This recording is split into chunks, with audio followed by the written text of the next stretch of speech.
Not bad for my first time making a knife. Follow along in the process. Hope you enjoy. As you can see, I normalized the steel so we're able to work with it. I used a hypertherm plasma cutter. Here I'm cooling it and shaping it just to take off some of that mass. Already did a little bit of shaping, but my arm was broken, so let's get after it again. And if you wondered what I used, it was a carbon steel farrier file.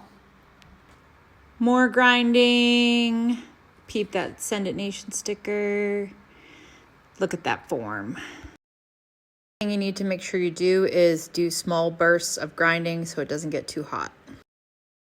Add that I've been quenching in between to keep things nice and cool. Not perfect, but we'll take it. I'll be able to sharpen it more later.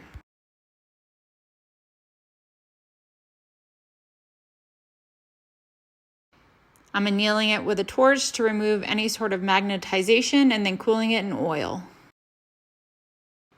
This is a Rockwell hardness tester. My initial test before I annealed it was 30. We almost doubled it, so that's pretty rad.